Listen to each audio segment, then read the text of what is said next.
Hello everyone and a very warm welcome to another episode of Microsoft Flight Sim 2024. So today we've had a very exciting delivery from the WinCTRL company, and that is the Airbus 32 Rudder Pedals. We've gone for the dampened edition, as you can see in the video. So I thought what I've done, I've already assembled it. In fairness, there's plenty of videos to see with the assembly process, and to be honest it's relatively straightforward for wingwing products. So the metal base plate attaches with the 4 bolts just here, as you can see in the screen there. Comes with a USB B, I believe it is, to USB A, one of the older style printer sort of connectors. One thing that you will need to change when it does arrive, let me just spin this round, is so initially it will be in a locked position here to stop any left or right motion, and the way we sort of fix that is by lifting this part up here, turn it round, and then that gives you that side to side motion. One thing you'll notice is these metal arms that are down here. They will first be just laid on the floor and won't be attached to anything. My first advice would be to set these pedals. So when you get them, the pedals will appear very flat and very loose and won't have the amount of tension that they have at the minute. So what you need to do is you need to bring that up so the metal clips are in the back, and then the screw goes underneath as shown on there, and the same with the other side as well. And then once you've done that, you can then attach them using this metal bar that you can see just up here. So the metal nut here attaches straight onto it there, and then it may require a couple of people to do it, so it did require a couple of us to do it. Just one person to hold the pedal in the right place to get the bolt in initially. As you can see, we've got the USB connector here on the back, and then on the top we have our dampener. So the dampener, actually they've changed the design slightly to what I've seen previously, and the actual dampener comes in a separate packet. However, the metal pieces here actually come pre-installed, so all you need to do is remove the screw that's installed and place it in this orientation, ensuring that the piston side is at the back and the round end is there, and that basically allows that nice smooth motion. I had to turn mine up quite a bit to get it to work, but that's pretty much the setup of the wingwing rudder pedals, and it's really easy to use, to be honest. So now we're going to go for installation, and I'll let you guys know how we get on with that. So there guys, as you can see now, we've got our rudder pedals all installed and all ready for use. We did manage to mount this with the Flight Stand Pro, which is what we use in Sim, and it fits quite nicely in fairness with even the base plate. If you are struggling a little bit with size, you don't have to have the base plate on, you can mount it directly to it. It did line up, only in a certain couple of positions it had lined up, a little bit further away than I anticipated it being. And all you need to do is just plug the USB port back in, ensure that the metal catch here is crossways, so you won't get any of the sideways action. But as you can see, the dampening effect is really good on this. We have dialed the dampening up quite high on top of the dampener, but it's all pretty working out of the box. And to be honest, it didn't take too long to assemble, maybe 5 minutes maximum. I would suggest a couple of people to help you to try and get, especially once you've tightened the pedals, it makes it a little bit more tricky to get it in position, to get it all installed properly. So all you need to do is plug the USB port in the back. Mine goes into a powered USB hub, but you can go directly into the motherboard as well. The documentation does suggest not using a powered USB hub, however all the other wingwing products I've owned, I've always used a powered USB hub, no issues whatsoever. Once you've done that, all you need to do is open SimApp Pro. For those of you that haven't used it before, it's the new branding actually as well on SimApp Pro now under WinCTRL. If you've got the products, it is pretty much the same installation process as any other. Mine shows here on this option here, and obviously you can also calibrate at this point as well. If there's any firmware updates, you can also do that on that page.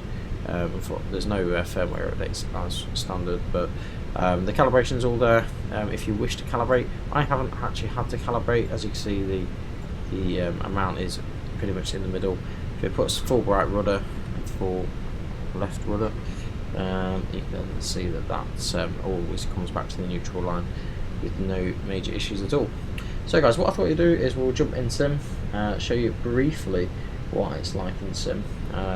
and then you guys can actually watch one of the streams later on if you want to see it all more in action. So what we're going to do is power up, get to the point of rotation speed, and then we're going to reject the takeoff. We're going to see what it's like keeping it on the centre line of the runway, if it's any easier compared to my previous pedals, which were the Thrustmaster TP.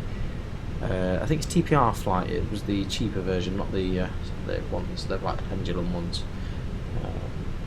Unfortunately, that's not available to buy anymore. That's sold within the space of 6 hours of me putting it on eBay. So that's not available, unfortunately, anymore. So yeah, let's get right into it, and we'll show you a little bit about the toe brakes. And I found the toe brakes quite interesting. I'm intrigued to hear from someone that actually knows a bit more about the actual Airbus pedals, whether how sharp they should be, because I don't feel like the braking is very sharp on this. It's nice and smooth, don't get me wrong, but it's not as sharp. Even if I put my foot fully down, it's not as sharp as I'd anticipate, particularly compared to the last lot of pedals. Don't get me wrong, if you put your foot fully down, it will stop really suddenly. But let's give it a go anyway. So we're all ready for takeoff. We'll just release the parking brake. I'm just going to place my feet just at the bottom of the pedals for the time being. And what we're going to do is we're going to power up.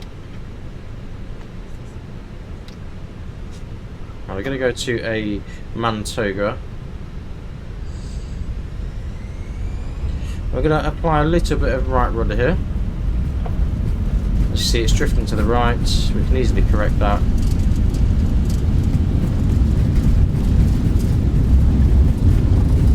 And now we're going to reject the takeoff.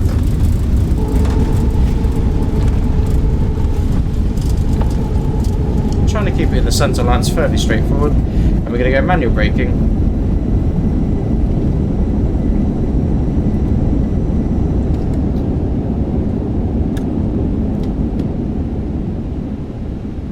So because it's a rejected takeoff, the auto brake will stay in until you disconnect it.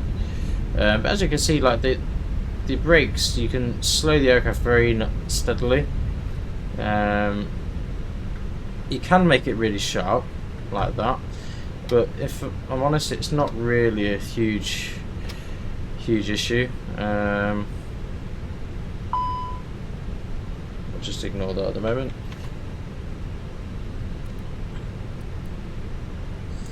But as you can see, we can still steer the aircraft using the rudders. Obviously, because we're below a certain speed, it's not going to go very quick.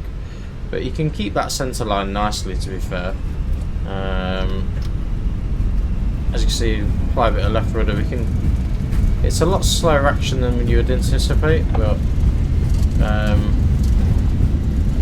I think it works quite nicely, in fairness. And now we're going to manually brake it.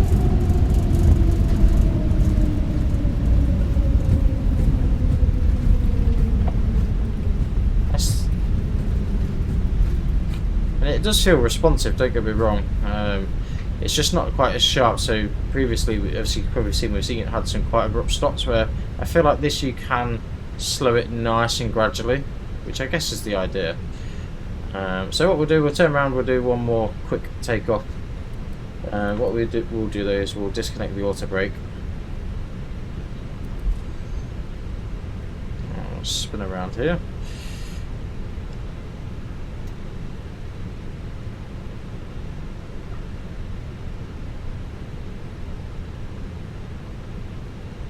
Get ourselves all ready to go again. The weather's looking a bit dodgy here today, but anyway. So let's power up.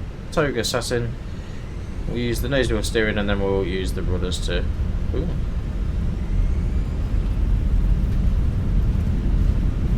Yeah, let's try and get ourselves back on the centre line. Really good control, to be fair.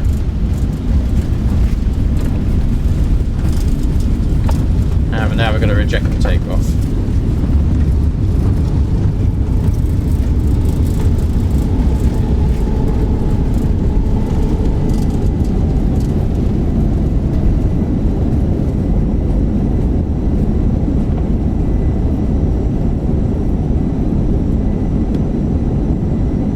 It's nice and responsive, really sharp, and pretty much what you'd expect for everything else. So then guys, we'll leave it there for now. Like I say, we'll be doing a full stream later on with it, with us actually in flight with it. But I thought I'd just give you a quick demo of them. Overall, they feel really good. For those of you thinking the pedals are metal, they're not metal. Everything else pretty much is metal, apart from the pedals. But to be honest, they feel really sturdy as well. Feel a lot more sturdy than my previous set of rudder pedals that I've owned, which is obviously what you expect for that sort of price point. So guys, thank you very much for watching this video. Obviously, if you've got any questions, feel free to reach out and we'll try and answer them the best we can. If you've got any suggestions on how to make them any better, though I think personally they're actually pretty good on their own, and I feel like you have quite decent control over them as well. I can't slow it down now with very little action really. Obviously if you go fully down then we stop rapidly, but yeah, overall really happy so far. We're going to do our first proper flight later today, so take care, we'll see you again soon. Bye for now.